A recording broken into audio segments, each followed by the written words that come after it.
안녕하십니까. 주역 64개 노트 정리. 이번 시간에는 수레돈 세 번째 시간입니다. 전체적으로는 73번째 노트 정리입니다. 이번 시간에는 63과 64에 대해서 노트 정리한 것을 같이 한번 보겠습니다. 자, 먼저 한자를 같이 한번 읽어보겠습니다. 증록무우,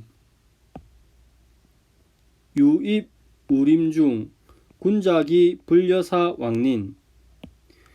사슴 사냥을 나갔으나 몰입꾼이 없음이라. 유입 우림중, 오로지 숲속으로 들어갈 뿐이니 군자가 기미를 보아서 그만두는 것만 갖지 못하다. 불려사 왕린, 그만두지 않고 나아가면은 인색하니라. 즉 녹무우 이종금야 군자사지 왕린궁야. 사슴을 쫓는데 우인이 없음은 짐승을 탐하여 쫓음이요, 군자가 버린다는 것은 그대로 나아가면은 궁함이라. 즉 군자가 기미를 보고 그만두는 것만 못해 잡을 방도가 없는데 그럼에도 계속 나아가면은 인색하다, 궁하다, 이런 의미죠. 자, 기본적으로 이 63은 제자리가 아니죠. 강의 자리에 음이 있는 거죠. 그리고 정응하는 효도 없습니다. 그리고 이렇게 진의 제일 위에 있죠. 즉 63은 음효이고 부당이다. 진의 제일 위에 있고, 일반적으로 세 번째 효는 교만한 자리라고 많이 이야기하죠. 즉 증록은 사슴을 쫓는 것이라 이야기합니다. 그리고 우는 관직의 명칭이라고 이야기합니다. 즉 관직의 명칭으로서 새와 짐승을 쫓는 몰입꾼. 근데 이 상황에서 이제 우가 없는 상황에서 증록을 하는 것은 짐승만을 쫓아다니고 잘 알지도 못하는 숲에 들어가서 이제 조금 위기가 있는 이런 상황을 이야기하죠. 그래서 불려사 왕린, 그만두는 것만 갖지 못하다. 즉 나아가지 말라는 의미가 강하죠. 그리고 실제 효를 받았을 때 이 산지기가 누구인지 구체적 상황에서는 조금 검토할 필요가 있을 것 같습니다. 자, 여기까지 보고 6사에 대해서 보겠습니다. 승마반여, 구혼구 왕길 무불리, 상활 구위왕 명야. 말을 타고 머뭇거리니 구혼구 혼인을 구하여 가면 길하고 무불리 이롭지 않은 것이 없으리라. 구위왕 명야, 구하여 간다는 것은 밝음이니라, 이렇게 이야기합니다. 육사는 이제 상계에 진입을 했죠. 그리고 이제 바른 자리이고 이렇게 초구와 음양으로서 정응하죠. 그리고 구호는 이제 여기에 존위인데 이게 또 구호는 강이고 육사는 음인이 친비관계에 있긴 있습니다. 즉 육사는 정의이고 구호와 정응, 위 구호는 양으로 친비관계이다, 이렇게 이야기합니다. 그러면 승마반의 의미를 말을 타고 나아가려 하지만 말이 맴놀이 하듯이 맴돌기만 하는 모습이라고 이야기합니다. 이 상황에서 나아가면은 길하다고 이야기합니다. 그러면은 혼인을 구하러 간다고 하는데 이 혼인의 정치적 의미가 어떤 의미를 가지는지 조금 검토할 필요가 있죠. 그러니까 여기서는 나아가는데 누구를 향해 나아가는지, 혼인의 상대방은 결국 누구인지 이제 개별 효를 받았을 때 검토할 필요가 있습니다. 여기서 명은 발결명이죠. 그래서 명의 의미가 왕필이라는 학자께서는 저쪽의 상황을 아는 것, 즉 혼인을 구하러 가는 것은 여자의 상황을 알고자 하니까 여기서 명이 나왔다고 합니다. 그러면 여기까지 육사이고 이제 다산의 이제 이에 대한 설명을 같이 한번 보겠습니다. 조금 긴데 천천히 한번 읽어보겠습니다. 즉 녹무우, 유입 우림중, 군자기 불려사 왕린, 상활 즉동무 이종금야 군자가지 왕린궁야. 사슴을 쫓음에 몰입꾼 역할을 할 산지기가 없으니 그것은 산지기가 오로지 숲속에 들어갔기 때문이다. 군자라면 이런 기미를 알아서 그 쫓던 짐승을 놓아주는 것만 같지 못하니 계속 그 짐승을 쫓아 나아간다면 그것은 허물을 고침에 왕린, 인색함이 될 것이다. 상활, 즉독무라고 한 것은 사냥에 탐닉한 나머지 오로지 사냥을 잡기 위한 게 아니라 농사 짓는 것을 방지하기 위해서 가는 건 괜찮은데 오로지 사냥에 탐닉한 나머지 위험한 상황인 줄도 모르고 오로지 짐승만을 쫓는 것을 말한 것이다. 현명한 군자라면 당연히 이런 사냥은 포기해야 하는 것이며 계속 그 짐승을 쫓아 나아갈 경우에는 결국 왕린궁야, 궁지에 처한다고 설명하십니다. 자, 여기에서 물상을 한번 도출해 보겠습니다. 자, 즉독무라고 한 부분을 보면은 여기가 술에 둔 본계죠. 술에 둔 본계 6.3이 표변을 하게 되면은 수화기제가 되죠. 상계는 여전히 수고 하계는 화가 돼서 수화기제가 됩니다. 이 수화기제의 지계는 지계의 모계인 지천태로부터 왔죠. 최초의 지천태를 보면은 이렇게 태의 곤의 신하가 진의 숲에서 태의 연못에 있으니 마치 숲속을 관리하는 그 관리와 똑같죠. 즉 곤의 신하가 태의 연못에 진의 숲을 관리하니 산지기 우의 상이 나온다고 합니다. 근데 여기에 2강 두 번째 강이 5로 상승을 하니 추이를 하니 왕이 여기에 있는 감은 이제 여기에 수화기지의 상계의 감을 사슴으로 봅니다. 사슴의 물상을 도출해냅니다. 그래서 감의 사슴을 쫓아간다고 이야기합니다. 그러면 유입 우림 중 곤의 신하는 어디로 갔는가 이렇게 또 문제가 될 수 있죠. 여기에 지천태의 여기 보면은 이제 여기 보면은 지천태에서 이렇게 곤의 신하가 이렇게 있는 거죠. 있는데 이제 이 음이 내려온 거죠. 이렇게 결국에는 음이 내려와서 곤의 신하가 숲속으로 들어갔다 이야기입니다.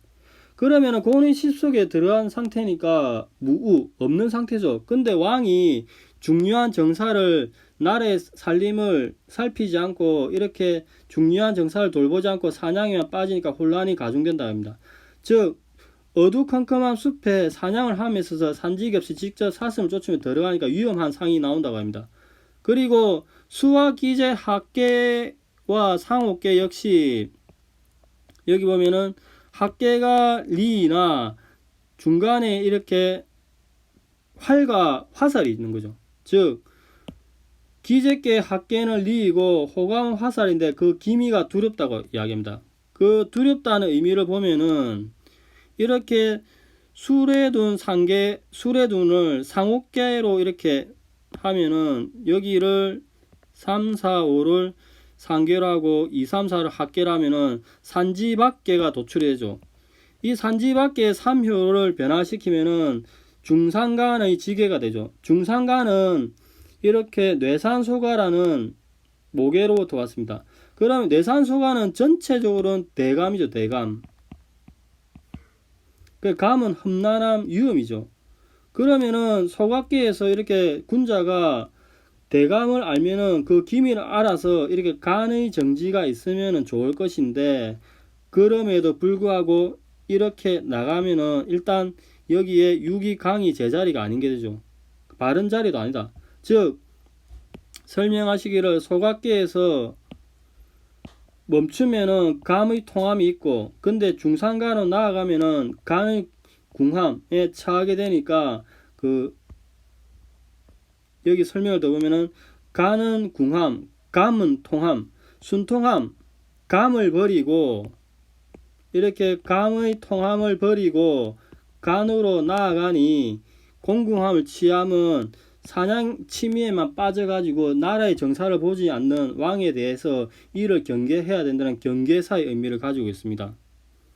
자, 여기까지가 6.3에 대한 설명인데 한 번 더 글을 한번 보겠습니다. 사슴을 쫓음에 사슴을 쫓음에 몰입꾼 역할을 하는 산지기가 없으니 그것을 오로지 산지기가 숲속에 들어갔기 때문이다. 군자라면 이런 기미를 알아 그 쫓던 짐승을 놓아주는 것만 같지 못하니 계속 그 짐승을 쫓아 나아간다면 그것은 허물을 고침에 인색함이 될 것이다.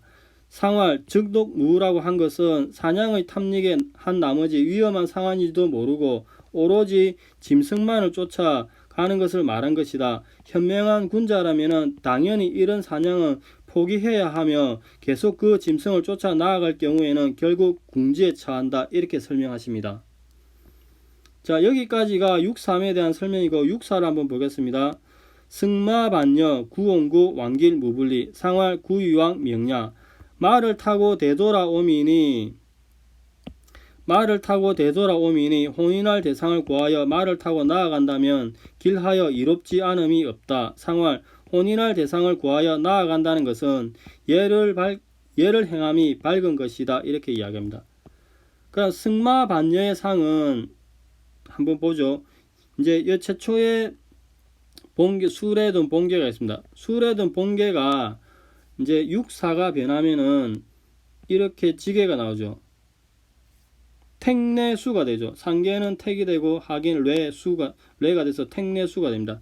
택내수는 이렇게 또 다른 모계인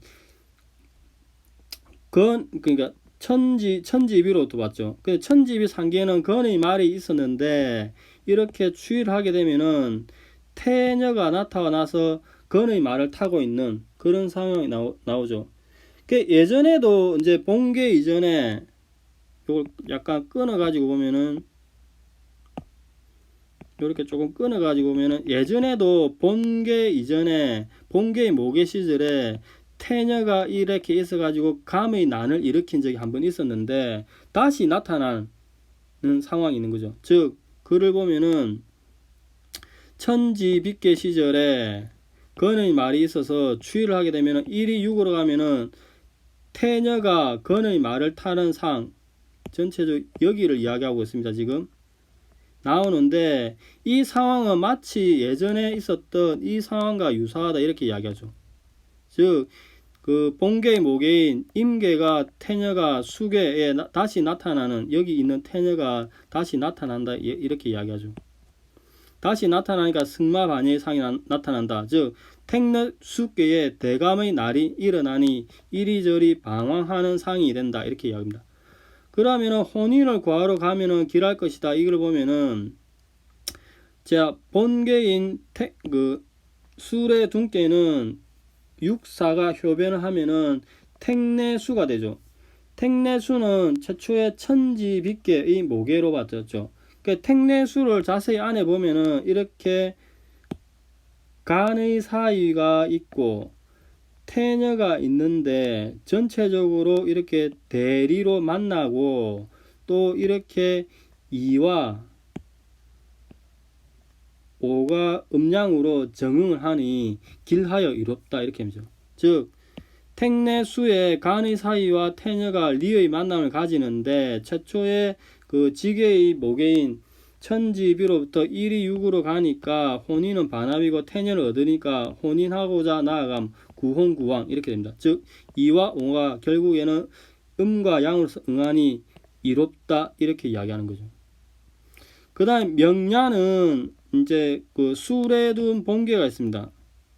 본계가 6.4가 변하면은 택내수가 되죠. 택내수는 아까 그 또 다른 모계인 천지비로부터 왔죠. 그래서 이 명은 리를 말하고 동시에 리는 예의할 때 예를 말합니다. 그러면은 이렇게 추이를 하게 되면은 어째 보면은 이렇게 음이 강을 타고 있으니까 이 하나가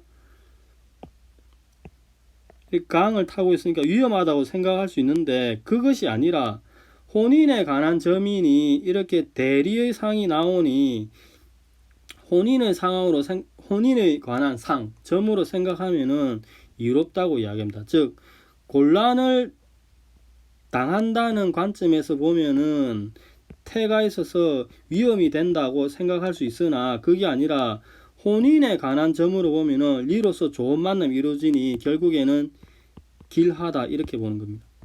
자, 글을 마지막으로 한번 읽어보겠습니다. 말을 타고 되돌아오미니 혼인할 대상을 구하고 말을 타고 나아간다면 길하고 이롭지 않음이 없다. 상활 혼인을 할 대상을 구하여 나아가는 것은 예를 행함이 밝은 것이다. 예를 실시함이 밝은 것이다. 이렇게 이야기합니다. 자, 오늘은 그 주역 64개 노트 정리 중에 수레둔의 63과 64에 대해서 살펴보았습니다. 63은 산지기가 없는 상태에서 그 숲속에 들어가는 것이 이제 그만두어야 함에도 계속 나아가는 게 그 허물이 있다, 궁색하다는 그 관점에서 봤는데 우가 어떠한 의미를 가지는지, 그 다음에 여기서 그 유인무린주 숲속에 갔을 경우에 전략적 행동을 어떻게 해야 된다는 구체적 지침은 개별호를 실제적 상황에 맞닥뜨려서 좀 고민을 해야 될 지점인 것 같습니다. 그 64에서는 승마 반여와 구홍구의 관점을 조금 더 검토해 볼 필요가 있는 것 같습니다. 그리고 이러한 혼인이 이제 꼭 혼인으로 생각하지 말고 정치적 동맹, 연대, 결합 이런 의미도 있으니까 이제 효를 받았을